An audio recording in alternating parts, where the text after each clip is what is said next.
Dito po tayo natapos sa ating pag-aaral po sa aklat po ni Pablo sa mga taga-Korinto.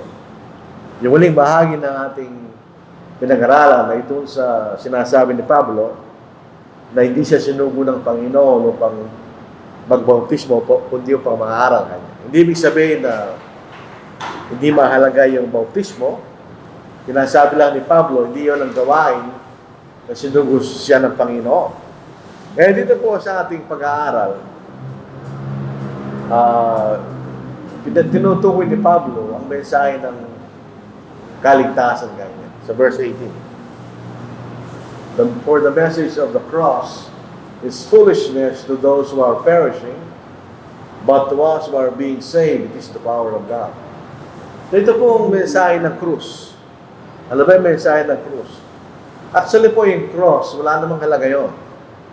Yung cross na nakikita natin. Yung po ang paraan ng capital punishment ng mga Romano. Pag kayo nagkasala at kinakailangan kang patay, hindi kayo papako sa krus. So hindi lang ang Panginoon na napako sa krus. Sino man na nagkasala ay papatayin sa krus. Yan ang kailang kaparusahan. So yung sinasabi nitong message of the cross ay hindi mismo yung krus. Kundi kung ano nangyari doon sa panahon ng Panginoon ay napako sa krus. Ito ang mensahe ng kamatayan ng ating Panginoon. Hindi sinasabi ni Pablo. Bakit siya namatay? Bakit siya napako sa krus? So ito po sabi nito, ang mensahe ng cross ay ito, na ang Panginoon ay namatay para sa kapagpapatawad ng ating mga kasalanan. Yun ang mensahe ng kamatayan ng Panginoon. Hindi actually cross.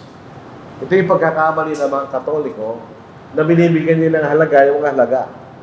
Hindi yung cross ang sinasabi dyan, kundi yung mensahe ng pagkapako sa krus ng ating Panginoon. Yan ang sinasabi ni Pablo. So, ito yung ang ating Panginoon namatay sa krus upang kanyang dugo ay mabuhos para sa kapagpapatawad ng mga kasalanan. So, in other words, kung ang Panginoon ginamatay at hindi tumulong kanyang dugo, wala tayong kapatawaran ng ating mga kasalanan. So, ang mensahe ng krus, ayun, namatay ang Panginoon para sa kapagpapatawad ng ating mga kasalanan. It's Romans chapter 5 verse 8. Ito rin po yung mensahe na sinasabi, ito ang pagmamahal ng Diyos sa atin. Hindi ko alam bakit pinipilit nila yung nagsabi. Yung salitang pag-ibig. Ang salitang pag-ibig at salitang pagmamahal, hindi sila pareho. Mas malalim yung salitang pagmamahal kaysa sa pag-ibig. Itong pag-ibig, ito isang salita na usually ginagamit sa pagitan ng lalaki at babae. Pero yung mas malalim pagmamahal kanya.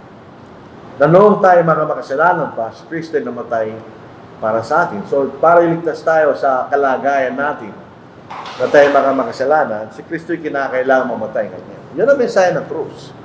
Yan ang mensahe ng tinatawag nating mabuting balita ng ating Panginoon. Siya namatay para sa pagpapatawad ng ating mga kasalanan. Yan ang mensahe ng cross, na sinasabi ni Pablo. Ngayon, ito'y kamangmahan doon sa mga di naliligtas.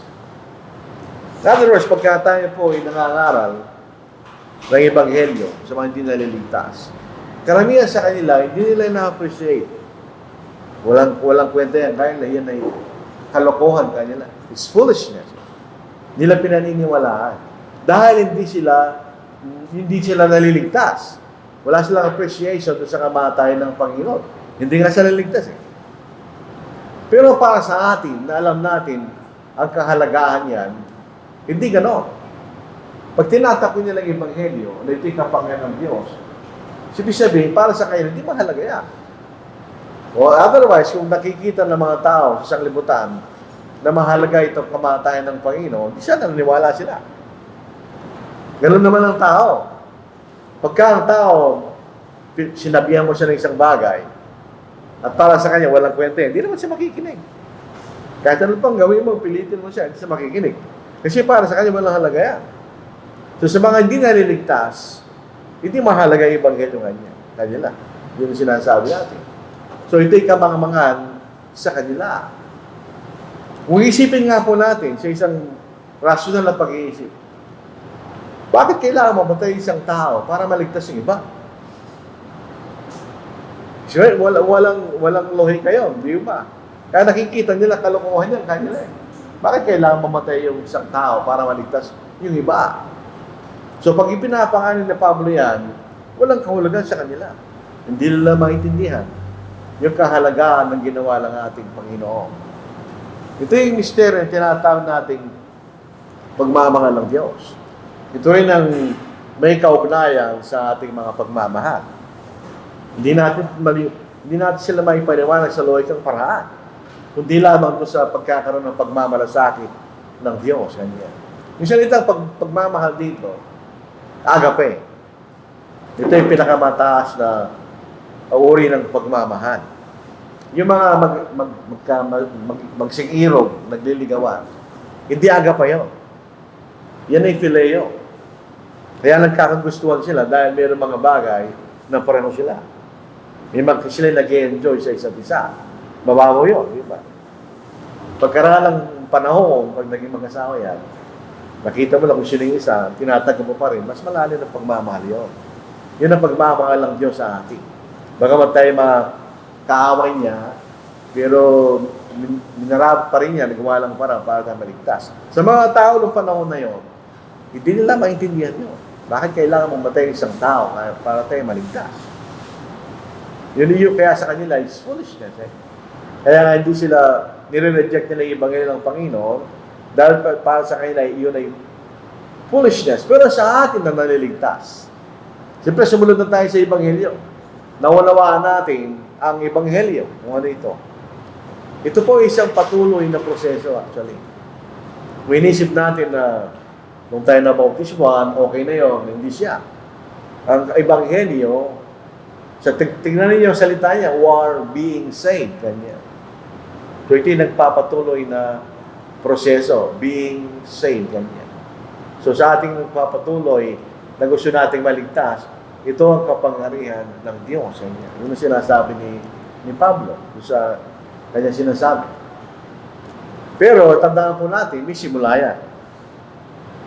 Noong ating kaligtasan, meron siyang simula. Meron tayong ginawa para makapasok tayo doon sa proseso ng kaligtasan. So yung ginawa natin, yung una, tapos na yun. Ginawa na natin yun para tayo magkaroon ng makapasok tayo sa pag-asa ng kaligtasan. Tingnan sa Romans chapter 8, verse 24. Sabi dito ni Pablo, for we were being saved, ganyan, past tense, in this hope. We are saved in this hope. But hope that is seen is not hope. For why does one still hope for what is seen? So sabi niya, we are saved, kanya. So ito isang bagay na tapos na nung nakaraan. Alam po natin kung kailan nangyari yun, di ba? Kailan ba tayo nagsimulang isipin natin na tayo niligtas ng Panginoon? Ito yung panahon na tayo pinatawad sa ating mga kasalanan. Doon ang panahon na tayo sumampalataya, nagsisi, nagpahayag ng ating mga kasalanan, nagpahayag tayo para nampalataya natin sa ating Panginoon bilang anak ng Diyos. At kung tayo nabautismuhan, yan ang unang step ng ating kaligtasan. Pinatawad tayo ng Diyos sa ating mga kasalanan. Tandaan po natin, hindi pwede makisama ang Diyos sa sino mang may kasalanan. Kaya nga si Adam at saka si Eva, pinalaya sila ng Diyos. Dahil sa dahilan na yun, dahil sila nagkasala. Hindi sila pwede makisama sa mga taong nagkasala at nagkakasala. Kaya para makisama tayo sa Diyos, kailangan niyang alisin ang ating kasalanan. So, pinatawad tayo sa ating mga pagkakasala. Yun ang past event. Yun ang nakaraan. Makikita natin nung tayo na bautismuhan, pinatawad ang ating mga kasalanan. Pero ito rin po ay sa kasalukuyan. Ang proseso ng kaligtasan ay nagpapatuloy sa kasalukuyan. Ganyan. Ibig sabihin, hindi ko nabautismuhan tayo noon, at pinatawad ang ating mga kasalanan, tapos na yung proseso. Tingnan niyo sa 1 Corinthians chapter 15, verse 1 and 2. Sabi nito, moreover, brethren, I declare to you the gospel which I preached to you, past tense, which also you received, past tense, di ba? In which you stand, present tense. Ibig sabihin, tayo nagsimulang sumampalataya sa Ebanghelyo, Pero tayo nagpapatuloy doon sa kasalukuyan. By which also you are saved if you hold fast that word which I preached to you, unless you believe in vain. So hindi lahat ng nabautismo ay maliligtas. Dahil sinasabi rito, unless you believe in vain. Hindi ka talaga sumampalataya kanya eh. Pero kung kayo sumampalataya, ano yung kayo nabautismohan, alam mo yon. At ikay nananatili doon, kanya. Nananatili ka sa Ebanghelyo. Pasilin natin ang Ebanghelyo, may bahagi ang Ebanghelyo para tayo maging Kristiyano. May bahagi rin ng Ebanghelyo para tayo manatiling Kristiyano kanya. So yun ang kasalukuyang proseso ng kaligtasan. Nananatili tayo sa Ebanghelyo kanya, kung anong kalooban ng Diyos. Kung titignan nyo yung bagong tipan, di ba, Matthew, Mark, Luke, and John, Acts kanya. Yun ang walang bahagi. Pagkatapos, Romans at Revelation, yun ang pangalang bahagi. Yun ang mga sulat para tayo manatiling tapat sa Panginoon.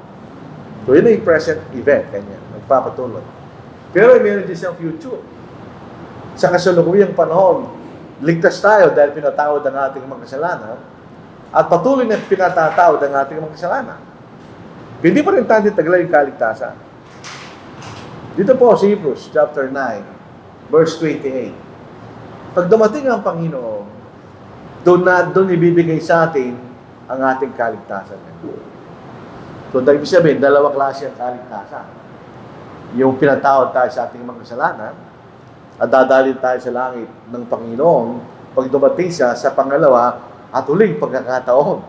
Yung mga premillennialists, hindi lang 2 beses dating ang Panginoon, at least 3. Pero sa Biblia, pangalawa lang ng pagdating niya kanya. Basahin po natin. So Christ was offered once to bear the sins of many. Yun ang namatay siya sa krus.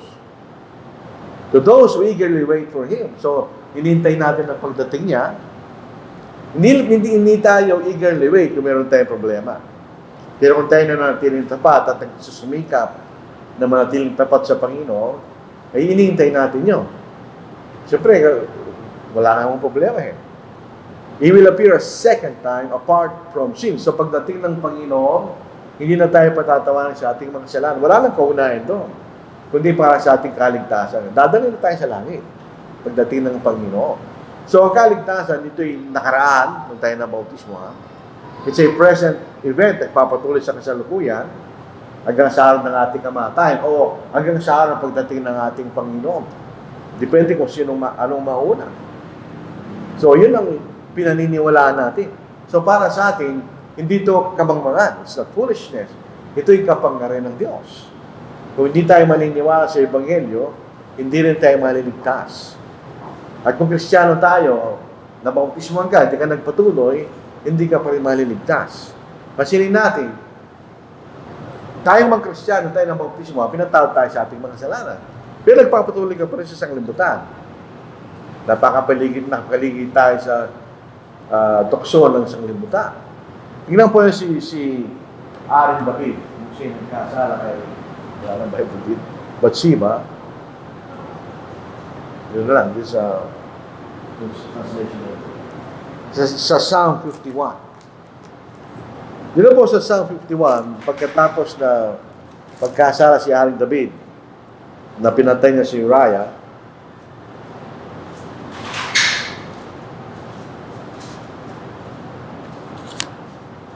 pinatay si Uriah dahil si Bathsheba ay nabuntis.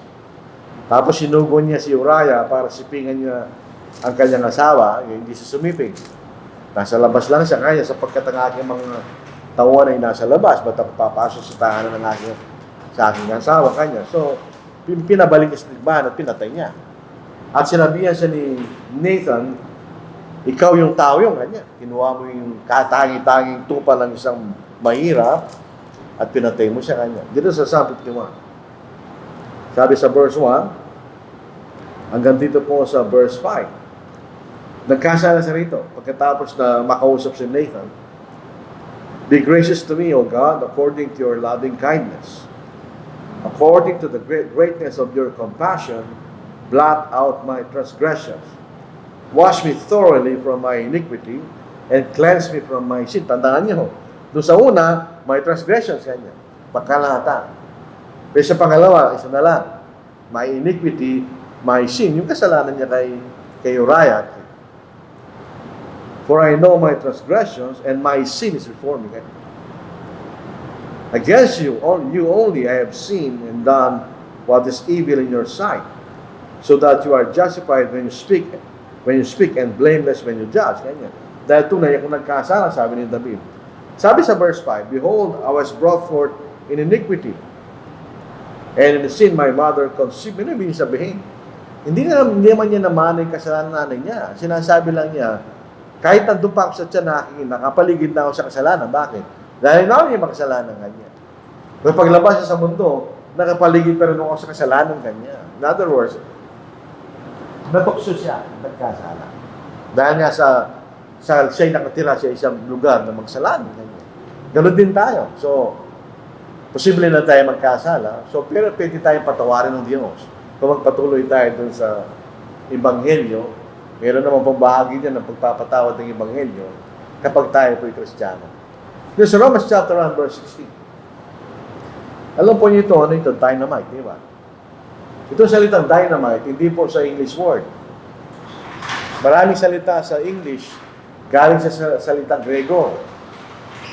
Ang salitang dynamite galing sa salitang dunamis, ganyan. Dynamite. Nang ibig sabihin ay kapangyarihan. Kaya po, ang kapangyarihan ng Diyos ay talagang makapangyarihan. Ganyan. Sa Romans 1:16, 17, sapagkat hindi ko'y kinahiya ang Ebanghelyo, tandaan po natin, nung si Pablo naging Kristiyano, sa po ay nawala sa lipunan ng mga Hudyo. Dati siya'y mataas, kinikilala siya sa lipunan ng mga Hudyo. Nung siya'y naging Kristiyano, iba nang tingin sa kanya. Mababa, kaaway, ganyan. Pero sabi ni Pablo, hindi ko'y kinaya ang Ebanghelyo, sapagkat ito kapangyarihan ng Diyos para sa kaligtasan ng sino man. Sa bawat sumasampalataya, sa sino man sumasampalataya. Unay sa Hudyo at kay din sa Grego. Sapagkat dito ang katwiran ng Diyos ay nahahayag mula sa pananampalataya hanggang sa pananampalataya. Ang ibig lang sabihin po niya, mula sa nahayag na pananampalataya na ipinahayag ng Espiritu Santo upang ako'y sumampalataya kanya. So itong unang salita, yun ang ating pinaniniwalaan. At yung pangalang salita, pinaniniwalaan mo yung dapat mong paniwalaan kanya. Gaya na nasusulat, ngunit ang matao matwid ay mabubuhay sa pamagitan ng pananampalataya. Tayo ay mabubuhay sa pamagitan ng mga bagay na ipinahayag ng Diyos. Kaya pag Kristiyano tayo, hindi natin pinakikialaman kung ano sinasabi ng sanglibutan. Ang para sa atin lang, kung ano sinasabi ng Panginoon. Doon tayo lumalakad kanya pag tayo po ay Kristiyano. So may labanan ang sanglibutan sa atin. Ibang standard ng sanglibutan, iba yung standard ng mga Kristiyano. Magkaiba yun. Kaya pagka naglalaban talaga yung dalawa na yun, pero tayo lumalakad sa pananampalataya, nakikita natin. Sa verse 19, For it is written, I will destroy the wisdom of the wise, and bring to nothing the understanding of the prudent. Kung tayo po ay nag-aaral ng literature, makikita mo ang nature ng pagsusulat ng mga Hudyo. Sila po ay mahilig sa paulit-ulit. Tingnan nyo, I will destroy the wisdom of the wise. Yun ang unang pangusap. Pangalawa, and bring to nothing the understanding of the prudent. Para wala ibig sabihin nun eh. Walang halaga yung karunungan ng mga marunong, sabi ng Diyos. Walang halaga kung gano'n karunong yung mga marunong. Ito po yung quotation sa Old Testament sa Isaiah chapter 29 verse 14. Ito yung tumutukoy siya sa particular na pangyayari sa panahon na yun. Pero kinote lang ni Pablo, hindi upang sabihin na ito yung katuparan ng hula na yun. Hindi. Pero meron siyang gustong ituro. Ano yun? Ito ang Isaiah 29 verse 14. Ito yung panahon na sinasakop sila ng mga Syrians. Wala alala pa yung paghanap sa Isaiah na pinag-aralan pa na sa loob ng 3 taon. Ito yung panahon na sila isasakupin ng mga Syrians. Ang assurance ng Diyos, huwag kayong mag-alala kung bahala, sabi niya. Pero ito mga hari at marunong sa Israel, gawa sila ng political na solusyon. Makipag-alyansa tayo kaya sa mga bansa sa paligid natin. Para tayo ay maligtas. Pero yun ay nagbigay lamang ng problema sa Israel. Tandaan po natin, ang alam political alliance ay compromise. Pagka ikay pinagbigyan, kailangan mo rin silang pagbigyan. So nagkaroon na ng problema ang Israel dahil doon. Ang Panginoon ang nagligtas sa Jerusalem. Nung papunta na si Sennacherib sa Judah, bigla siyang umuwi sa Nineveh at siya pinatay ng kanyang mga anak. So ang Panginoon ang gumawa nun, hindi yung mga marunong sa bansang Israel, kanya. Kasi sinasabi, pinapahiya ng Panginoon ang karunungan na nagsasabing marunong, kanya. So yung karunungan ng mga tao ay walang halaga sa Diyos. Yun ang sinasabi ni Pablo. O hindi tayo pwedeng umasa sa ating sariling karunungan, sabi ng Diyos. Kapag ito'y walang halaga, pag ito'y iniambing natin sa Diyos, sa kanyang karunungan, ganyan. So, ang sinabi po ni Pablo, kayong marunong, sabi nyo, ang ibanghelyo kamangbangan. Yun ang sabi nyo kanya eh. Ito'y kamangbangan kanya. At ang kanyang karunungan, na sinasabi nyo lang superior, dahil sila nagmamalaki sa mga tao, ay papahiya ng Diyos. Kanya. Hindi kayo match sa karunungan ng Diyos. Ano sinasabi ni Pablo? Gano'n mo kayo karunong kanya, walang halaga yan pagkakarunungan ng Diyos. Ang umiral kanya. So, hindi tayo pwedeng magmalaki sa harapan ng Diyos. Sapagkat ang karunungan niya ay higit na marunong kaysa sa pinakamarunong na marunong na mga tao kanya. Yun ang sinasabi ng talata. So, bakit yung sasabihin ng Ebanghelyo kamamahan kanya? Yun ang point ni Apostle Paul. So, ang tanong niya, ito yung challenge. Where is the wise? Pag sinabing wise, ito yung wise ng sanglibutan, hindi yung wise ng Diyos. Where is the scribe? Di ba, yung scribe is yung marunong sa salita about sa ni Moises. Where is the disputer of this age? Marunong makipagtalas-tasan kanya. Has not God made the foolish, has made foolish the wisdom of this world? Kanya. Di ba niyo alam na yung karunungan nyo ay ginawang kamangmangan ng Diyos kanya. Tingnan po nyo doon sa Old Testament, sa aklat ni Isaiah, maraming beses na inulit ng Diyos. Sina-challenge niya yung mga Hudyo with regard sa kanila mga Diyos-Diyosan. Patunayan nyo kanya yung mga Diyos-Diyos na itunay na Diyos. Maraming pagkakataon tinatanong ng Diyos. Alam ba nila kaya kung anong nangyari noong nakaraan?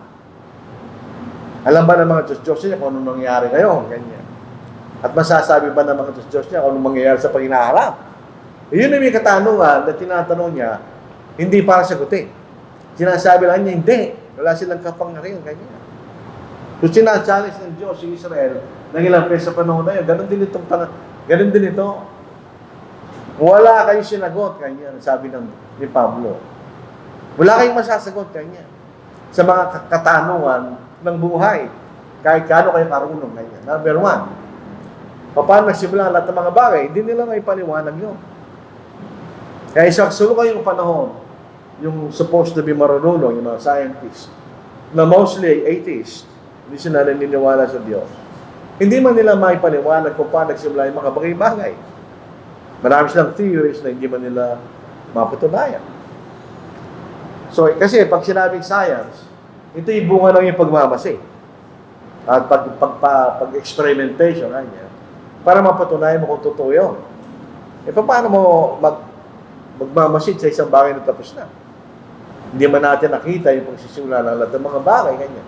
Paano nagkaroon ng buhay?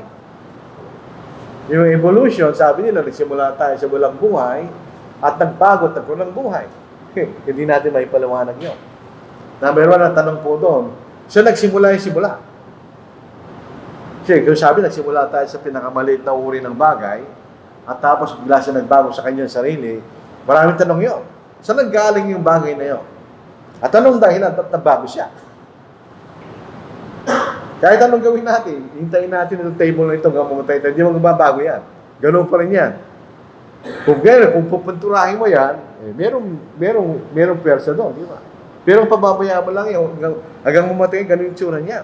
Paano biglang nagbago yun? Hindi may paniwalan tayo kasi ang ating karunungan ay limitado lang. Ang sagot niya ay nasa Diyos. Kung ako po'y nag-aaral, yung teacher namin sa Theology 3 something, pinag-aaralan namin ng philosophy of religion, ganyan. Nandun ko na-discover na yung mga Jesuit, marami sa kanila, theistic evolutionists, ganyan. Nilalagay nilang Diyos sa theory of evolution.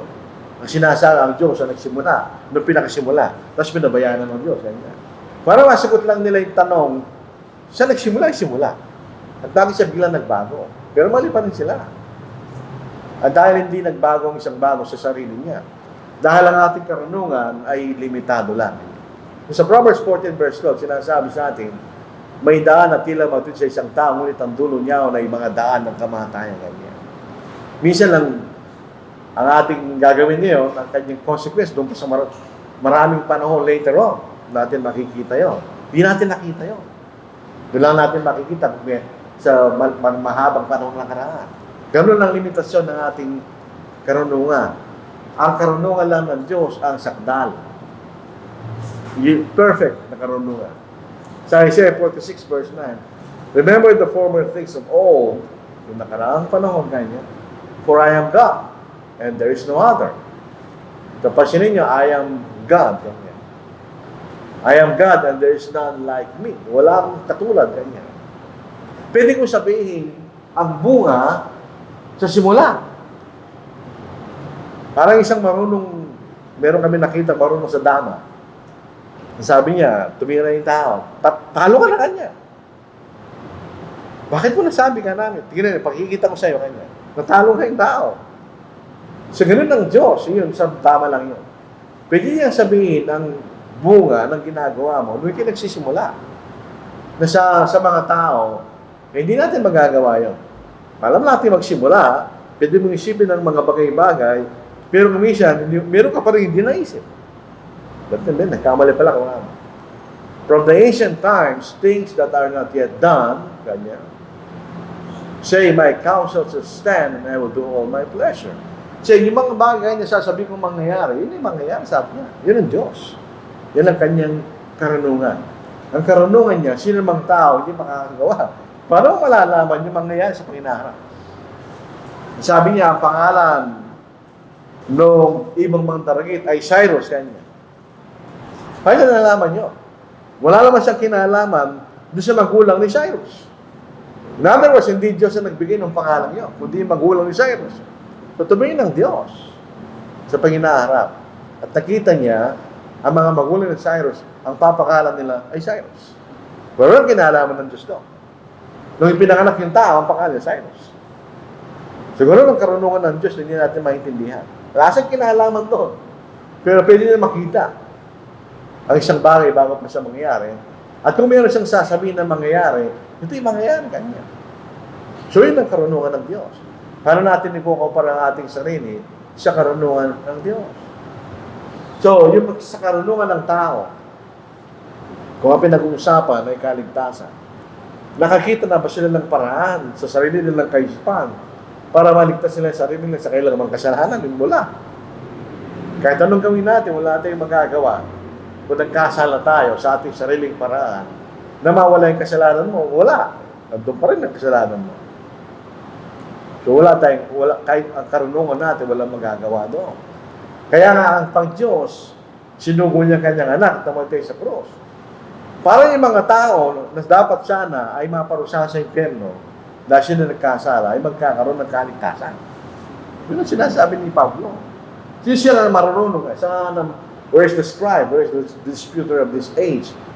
As that God made foolish the wisdom of this world, ganyan.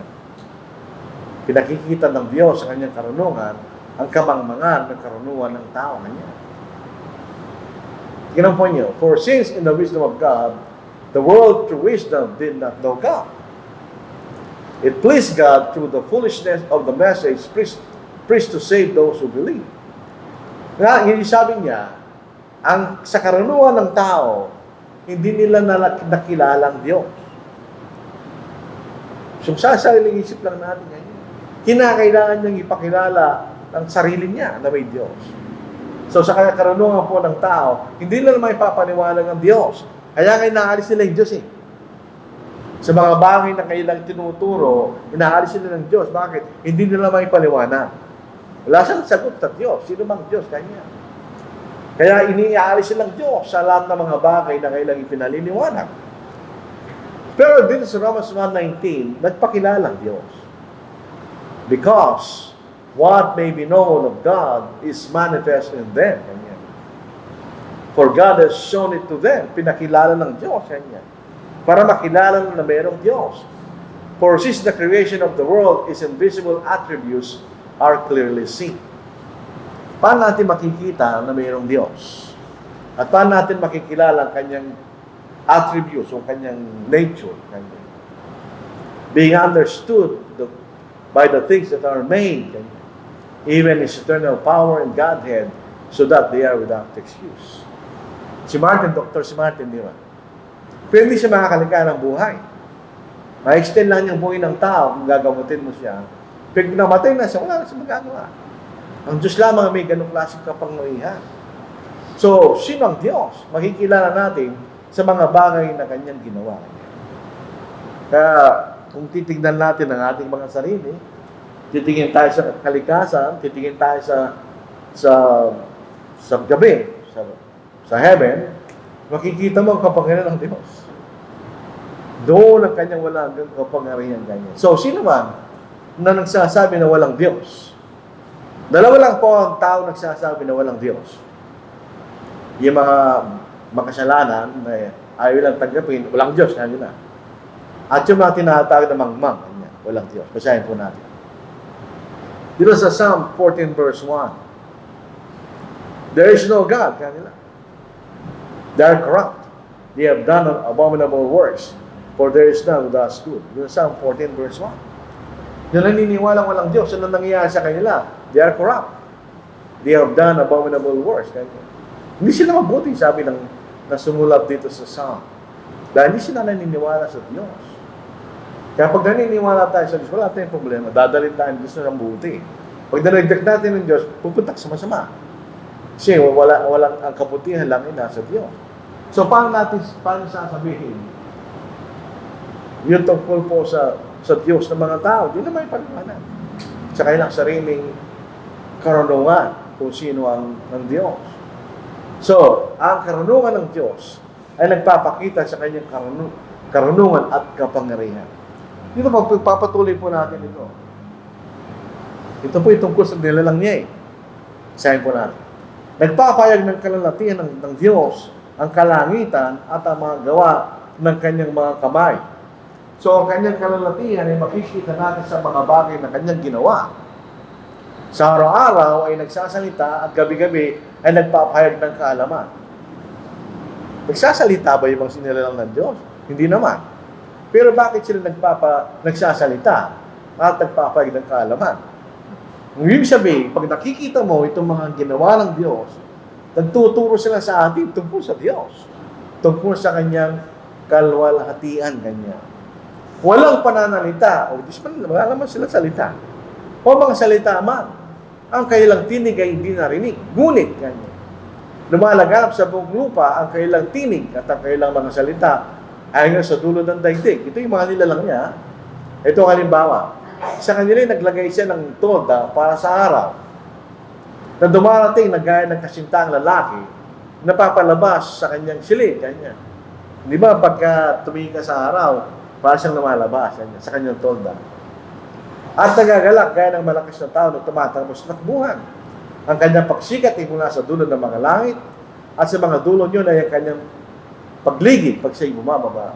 At walang bagay na kukubli sa kanyang ngin. Di ba totoo yun? Araw-araw nangyayari. Ang araw lalabas, babalik. Ang araw lalabas, babalik. So, sinasabi ng araw sa atin, may Diyos kanya. Wala lang tuturo sa araw na gawin niya yun. Wala namang isip ang araw eh. Pero bakit ginagawa ng araw yun? Dahil sa kapangyarihan ng Diyos. So yun ang sinasabi ng Psalm 19 verse 1. Hindi siya nagsasalita yung araw. Hindi siya nagtuturo sa atin sa kanyang salita. Pag nakikita mong ginagawa niya araw-araw, makikita na mayroong Diyos. Eksakto yun, hindi nagbabago. From east to west. From east to west. Araw-araw, east to west. Mula nung nilalang niya yung tao sa panahon na umatay tayo from east to west. Hanggang sa susunod na panahon, from east to west. Ganyan. Hindi nagbabago yun. Yun ay dahil sa kapangyarihan ng Diyos. So, para sabihin ni Pablo, hindi kayo naniniwala dahil kayo marunong kanya, may nagkakamali kayo, sabi ni Pablo. For this in the wisdom of God, the world through wisdom did not know God. It pleased God through the foolishness of the message preached to save those who believe. Foolishness of preaching, hindi dahil ang pangangaral ay kamangmangan, hindi. Kundi doon siya nakikinig na hindi tumatanggap. Yun ay kamangmangan sa kanila, hindi sa Diyos. So, sabihin, ito'y irony. Okay, tinatawag niyo kamangmangan ang pangangaral, at sige, kanya. Tawagin na natin kamangmangan. Actually, hindi. Ang mangmang ay yung mga taong ayaw tumanggap, doon siya pinapangaral niya. Yun ang tawag sa mangmang. Yun po salitang mangmang at salitang bobo, hindi sila pareho. O kaya yung walang alam, hindi sila pareho. Yung mangmang at yung walang alam, hindi sila pareho. Yung mangmang, meron siyang alam. Kaya lang, hindi niya ginagawa yung alam niya na dapat niyang gawin. Mangmang yun. Yung walang alam talaga yun. Hindi sila pareho. So, yung kamangmangan ay dahil alam nila na ito'y may kahalagaan, ayaw lang tanggapin. Ayaw lang tanggapin yung pangangaral ng Ebanghelyo. Dito po sa 1 Corinthians chapter 2, verse 14. Ito pong salin ng New King James, hindi tama. Sa American Standard Version, the carnal man. Yung tao sumusunod sa laman, in other words, hindi sa Diyos. But the natural man or the carnal man does not receive the things of the Spirit of God. Sa atin, mararanasan mo yun. Pag gumagawa ka ng lahat tayo, pag gumagawa tayo ng kasalanan, mahirap pong tanggapin yung sinasabi ng Diyos. Ang sabi ng Biblia mo na maliit, sabi niya, this book, kanya, will keep you from sin. Kanya. Sin will keep you from this book.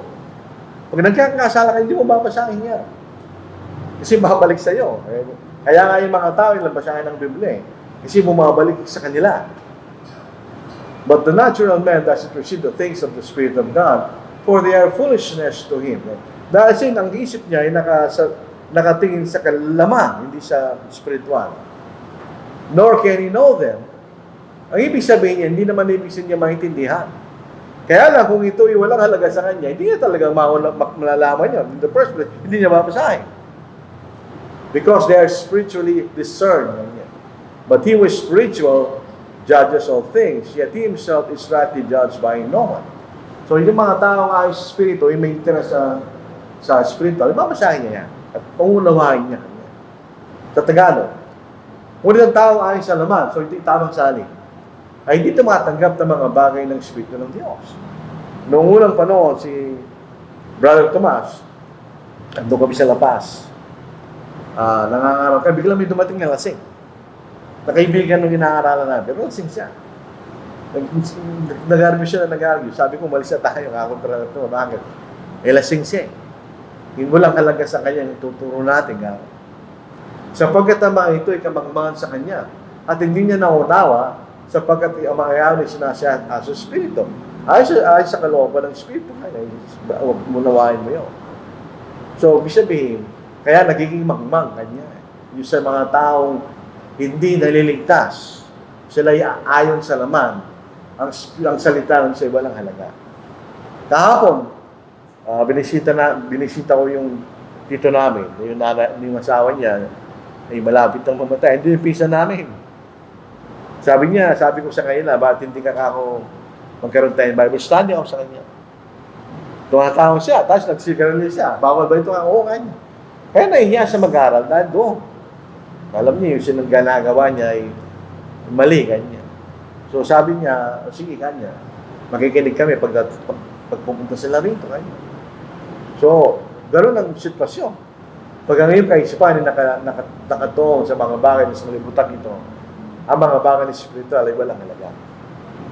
Subukan niyong aralin si PBBM. Hindi niya pakikinggan. Bakit? Walang halaga sa kanya yan. Ang mahalaga ay kanyang kapangyarihan bilang isang presidente o bilang isang politiko. Meron ba tayong panahon? Ito ang pagkakaiba ng dalawa. Dalawang grupo ng tao, yung mga Hudyo at yung mga Grego. Actually po yung Grego, ginamit ni Pablo to emphasize yung mga Grego na marunong. Pero generally, pag sinabing Grego, Gentiles. For Jews request a sign, and Greeks seek after wisdom. Dahil ang mga Grego po ang pinanggalingan ng karunungan ng tao. Yung siyang philosophy, yung pong Sophie, galing sa kahulugan ng karunungan. Sophia, karunungan po yun. Yung phileo, the love of wisdom, yun ang philosophy. Yun ang salitang pilosopo, negatibo nga ano yan, development ng salita. Pero philosophy is the love of wisdom. Ganyan. For Jews request a sign and Greeks seek after wisdom, but we preach Christ crucified. To the Jews a stumbling block, and to the Greeks foolishness. Ganyan. So dalawang ibang reaction nila. Sa mga Hudyo, ito ay katitisuran, sabi niya. So yung mga Hudyo, they request a sign. Sinabi ng exit 25 sa isang expressway, ibig sabihin, exit niya palabas. So, ang sign na nagtuturo sa atin. Dito po sa binigay ni Divine, as tokens of divine authority and power. Sabi, pag may sign na nagagawa na hindi ordinary, ito yung nagpapakita ng kapangyarihan ng Diyos. The Jews asked for signs, indicates that the apostles were met with the same demand from Jesus Christ and me. Signs were both stated in plenty, signs of God's power and love, but these were not the signs which they saw. Kanya. Ang kaisipan ng mga Hudyo, kaya sign kanya, gusto nila ang Messiah ay meron siyang physical na kaharian. Yun ang kailang kaisipan. Gusto nila magkaroon ng sign sa ganung bagay. Kanya. Paano mo mapapatunayan na ikay katulad ni David at Solomon? Yun ang inihingi nila sa ating Panginoon. Ang kasing idea nila sa isang Messiah, ang Messiah po ay Hebreo, ang Kristo ay Grego. Pareho lang po yun. Ang idea ng mga Hudyo ay maibalik yung makapangyarihan, ang physical na kaharian sa panahon ni David at Solomon. Yun ang kailang gusto. Kapasyanin nyo na ang Panginoon ay mapaalis na. Tinanong nila sa Acts chapter 1, kailan mo ibabalik ang kaharian sa Israel kanila? Ang idea nila, kailan mo kami babalik ang Israel bilang makapangyarihang kaharian sa panahon David at Solomon? Yun ang hinihingi nilang sign. Paano mo patutunayan sa amin, sabi ng mga Hudyo, na ikaw nga yung Messiah kanya? Na ikay magtatayo ng isang makapangyarihang kaharian katulad ng panahon ni David at Solomon. Yun ang hinihingi ng mga Hudyo. So, ano nangyari sa kanila? Kasi ang kanilang kaisipan, ang Messiah ay katulad ni David at ni Solomon. Kaya hindi nila pinaniniwalaan yung mga ginawa ng sign ng Panginoon, ng miracles, na hindi pwedeng gawin ng tao. Dahil hindi ito tumutugma doon sa kailang kaisipan na isang makapangyarihang physical na kaharian. So, tisipin niyo, ang nangyari sa Panginoon, siya ang tunay na Messiah, hindi siya tinanggap. Dahil doon sa kaisipan ng mga Hudyo. Sa Mark 8 verse 12, at nagmuntungin na siya ng malalim sa kanyang espiritu at sinabi, bakit tumahanap ng tanda ang saling lahing ito? Katotohanan ang sinasabi ko sa inyo, wala nang ibibigay sa saling lahing ito. Ano bang ibibigay ko? Gumawa na ako ng siya, hindi naman kayo naniniwala. Kasi iba yung gusto nilang makita. Nung hindi nila makita, gusto nila makita, hindi sila naniwala. Dito po sa Matthew 12 verse 38. Pagkatapos ng maraming miracles na ginawa ng Panginoon, pagkatapos ilan sa mga eskriba at mga pariseyo ang nagwika sa kanya, Guro, ibig namin makakita ng isang tanda mula sa iyo. Pagkatapos ng maraming miracles na ginawa ng Panginoon. Ngunit sumagot siya sa kanila, umahanap ng tanda ang isang masama at mapangalon niyang lahi kanya. Ito po ay hindi literal. Mapangalon niya dahil sila po ay once upon a time, siya ay naglingkod sa mga Diyos-Diyosan. Ngunit walang tanda na ibibigay sa kanya, liban sa tanda ng propeta Jonas. Ito'y tumutukay sa kanyang pagkabuhay ng muli. Na kung paano si Jonas ay nanatili ng 3 araw at 3 gabi sa tiyan ng isang malaking isda kanya, ganyan ang Panginoon na mananatili sa loob ng lupa. Yun lang, ganyan. Bakit sila natisod? Dahil yung inaasahan nila ay hindi yung nakita nila. Kaya sa Panginoon, nabuisit sila. Kaya sila ay natiso. Ganyan. Eh nung nabuhay na maguli yung Panginoon, pinatunayan yung sinabi niya. At ipinahayag ng anak ng Diyos na may kapangyarihan ayon sa Espiritu ng kabanalan sa pamagitan ng pagkabuhay mula sa mga patay na ito'y si Yesu Kristo ang Panginoon natin. So nabuhay ang Panginoon mula sa patay, pinatunayan niya siya yung Kristo. Yung po salitang Kristo, tabi nga po na nangaral dito ng Sabado, ay ng Huwebes, hindi pangalan yan. Ito ay isang so ibig sabihin ng Yesu Kristo, ito ang piniling tagapagligtas. Yun ang ibig sabihin nun. Kasi ang Kristo, the anointed one, ibig sabihin. Ang Jesus, ang ibig sabihin ay Savior. So ang pangalang Panginoon, the anointed Savior. Ito ay tinakdang magliligtas. Yun ang ibig sabihin ng pangalan ng Panginoon. So, kaya po, ito ay naging stumbling block sa mga Hudyo. Sila ay natiso. Ngayon, ito po yung mga Greek philosophers. Marami yan, pero ito tatlong paunahin. Si Socrates, si Plato, si Aristotle. Ito yung mga marunong na mga Grego hanggang sa panahon natin ngayon. Dahil meron naman sila sinasabi na tama. Hindi naman lahat na sinasabi nila mali. Pero yung mga Grego, dahil salay sila sa karunungan na napapaliwanag. Sa mga Hudyo, pag hindi mo na ipaliwanag, hindi yung karunungan nyo. Kailangan ng karunungan na ituturo mo sa kanila ay isang bagay na may papaliwanag at paniniwalaan nila. Kung sabihin po natin, ito ay kaisipan ng mga Grego tungkol sa philosophy. Sabi nga po natin na salitang philosophy, hindi masama yan. Yung phileo, love. At Sophia, wisdom. So the love of wisdom. Right? Ang mga Grego ay tatanggapin nilang isang karunungan na pwedeng may paniwalang sa isang rasyonal na paraan. Ngayon, ang anumang bagay na hindi ganon, tatanggihan nila. Hindi nila may paniwalag, hindi nila tatanggapin. So, ang itinuturo ng ating Panginoon na karunungan, kung ang karunungan, ebanghelyo na itinuro ng Panginoon ay may papaniwanag, tatanggapin nila. Pero tatanggapin nila isang bagong philosophy. Ganyan. Katulad ng iba na nauna. Kaya lang, hindi nila may paniwanag.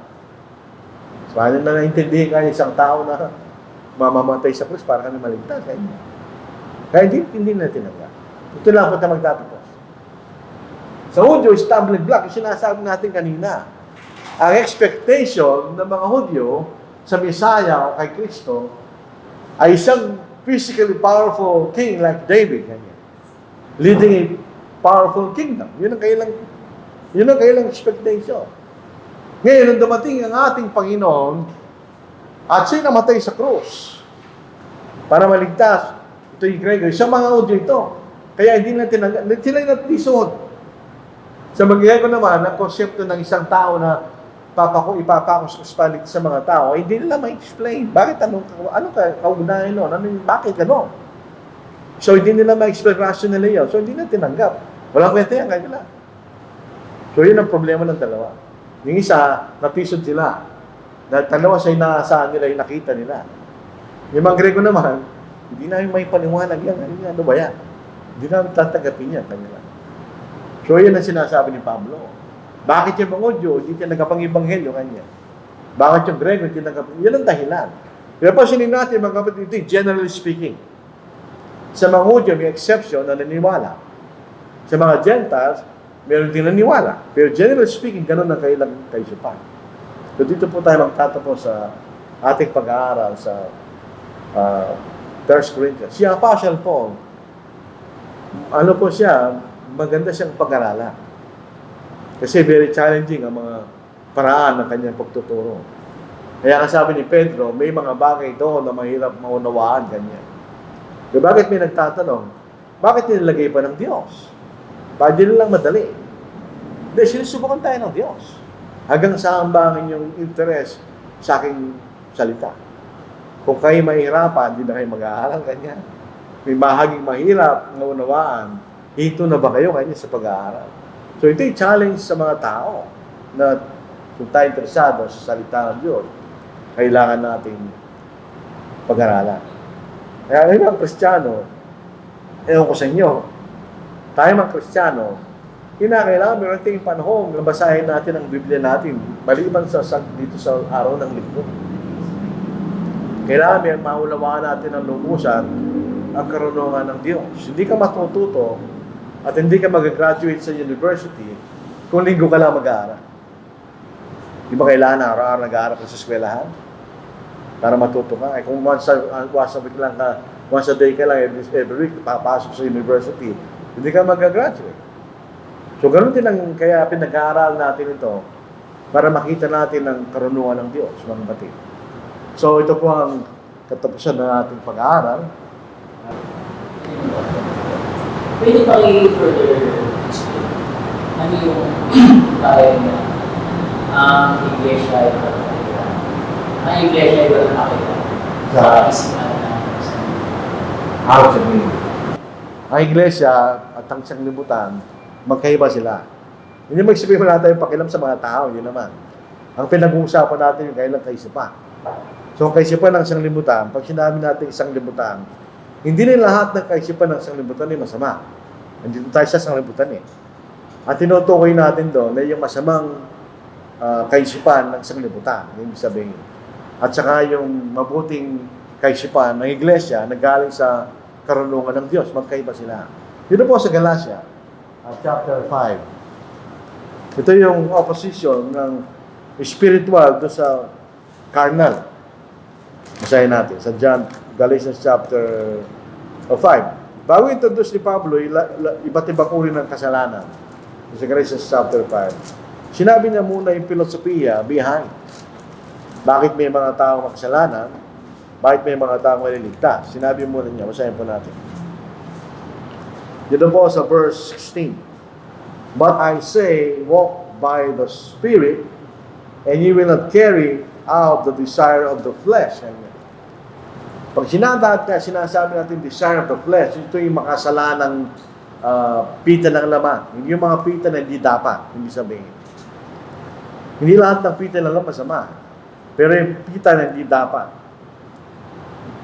For the flesh sets its desire against the Spirit. Kanya. Yung masamang pita ng laman, lumalaban niya sa mga bagay na tinutulong ng Espiritu Santo kanya. And the Spirit against the flesh. Kaya ito tinutulong natin ito. Ito yung laban sa masamang pita ng sanglibutan. For those are in opposition to one another, so that you may not do the things that you please. But if you are led by the Spirit, you are not under the law of Moses, ang sinasabi. Tapos sinabi na niya yung kasalanan. The deeds of the flesh. Kanya. So, ibig sabihin, yung flesh na sinasabi diyan, o yung masamang philosophy ng sanglibutan, hindi ito katawan natin. Wala lang masama sa katawan natin. Ito yung nilalang na, pero yung mga bagay na ginagawa natin masama sa pamamagitan ng ating katawan, yung masamang pita lang naman. So, yung philosophy ng sanglibutan at ang philosophy ng iglesia dahil tinggang magkaiba. Meron po talata, pwede natin tingnan sa Romans chapter 12. Kaya minsan nagkakasala tayo minsan dahil napapailalim tayo paminsan-minsan sa philosophy ng sanglibutan. This is Romans chapter 12. Therefore, I urge you, brethren, by the mercies of God, to present your bodies a living and holy sacrifice acceptable to God, which is your spiritual service of worship. Hindi ko sinasangayon sa inyo na yun. And do not be conformed to this world. Yung filosofiya ng sanglibutan. Do not be conformed to this world, but be transformed by the renewing of your mind, so that you may prove what the will of God is, that which is good and acceptable and perfect. Kanya. Sabihin, pag tayo sumama sa sanglibutan, hindi mo maintindihan ang salita ng Diyos, siyempre. Pero kaya hindi ka hiwalay ka sa filosofiya ng sanglibutan at titignan mo ang kalooban ng Diyos. Kanya. Ito yung gagawin. Mapapatunayan mo kung ano yung kalooban ng Diyos. Kanya. So magkaiba sila. Pero generally speaking, pag sinabi sa sanglibutan, depende sa context. Nakatira tayo sa sanglibutan. May mga bagay naman na natural lang sa sanglibutan sa lahat ng tao, hindi masama. Pero may mga bagay na hindi natural at ang mga bagay na ito ay masama. May malalaman na sa salita ng Diyos. Kaya dapat tayo lumakad dun sa ayon sa salita ng Diyos. Pag niniwala natin yun, at maging consistent tayo, although paminsan-minsan dahil nagkakamali, okay ka. Hindi ka gagawa ng isang bagay na taliwas sa kalooban ng Diyos dahil kayo mapapariwara later on. Kaya doon tayo umalis doon sa pinapayag ng Espiritu Santo. Save tayo doon. Dahil yun lang ang daan na malalaman naman po natin pag nilabag mo eh. Pag meron tayong conscience, iba-iba po ang conscience ng tao. Depende sa nalaman niya at tinuro sa kanya. Pero kung ikay Kristiyano, meron kang Christian conscience, alam mo yun. Pag ginawa mo isang bagay, malam mo mali. Kasi ito lumalabas sa conscience mo na naturuan ang salita ng Diyos. Pag nalaman mo yan, huwag mong gawin. Otherwise, yun idadalhin mo hanggang sa panahon dahil ginawa mo isang bagay na taliwas sa kalooban ng Diyos. Pag Kristiyano, alam natin yun. Bawat sa atin. Yung iba nga, hindi Kristiyano eh. Pero meron sila mabuting conscience, alam din nila kung nagkakasala sila. So, iba yung standard ng sanglibutan, iba yung standard ng Panginoon. Sa maraming bagay. Radically different. Magkaiba sila. So, ito po ang ating pag-aaral po, mga kapatid. Maraming salamat po sa inyong pakikinig. Bigyan natin kay Brother Raul.